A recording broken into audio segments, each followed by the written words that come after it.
आज मी बनवत आहे द्राक्षांचा थंडगार ज्यूस. चला तर मग बघूयात. एकदम स्वच्छ द्राक्षे धुवून घेतलेले आहेत. मिठाच्या पाण्यामध्ये अर्धा तास द्राक्षे ठेवायचे पाण्यामध्ये भिजून. त्यामधले सगळे बॅक्टेरियाज वगैरे सगळे कमी होतात मिठाने. चला तर मिक्सरच्या जारमध्ये आपण काही वाटीभर ग्रेप्स किंवा द्राक्षे हे मी टाकून घेत आहे. छान मोठे मोठे द्राक्षे भेटले होते आणि त्यामध्ये टाकणार आहेत पुदिना. पुदिना खूप थंड असतो ना, आता सध्या उन्हाळ्यामुळे पुदिना खूप छान असतो खाण्यासाठी. त्यानंतर चाट मसाला, त्यानंतर काळे मीठ आणि 4 चमचे साखर. ते आपण बारीक ज्यूस करून घेऊयात. हे बघा, असं एकदम वातावरण खूप असं उष्ण झालेलं आहे.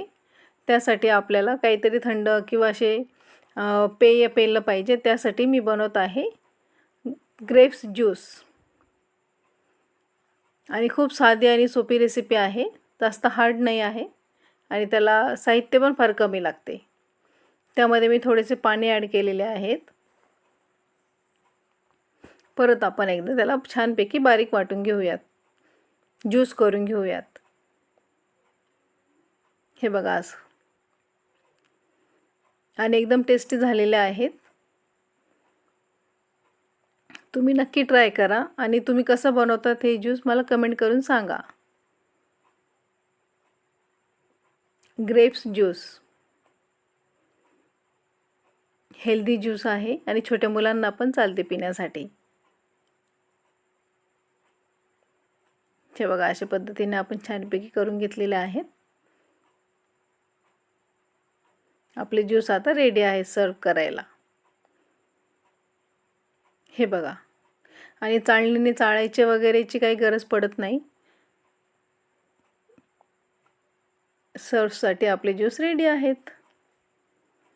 थंडगार असं. आता इतकं सध्या वातावरण इतकं उष्ण झालेलं आहेत ना. हे बघा, एकदम एकच नंबर झालेले आहे ज्यूस. त्याच्यामध्ये ॲड केलेले आहे मी बर्फ, थंडीसाठी किंवा थंड वाटण्यासाठी आपल्याला. नक्की ट्राय करा. रेसिपी आवडली असल्यास लाईक करा, शेअर करा, कमेंट करा आणि सबस्क्राईब करा. आणि तुम्ही कशा पद्धतीने बनवतात ते पण मला कमेंट करून सांगा.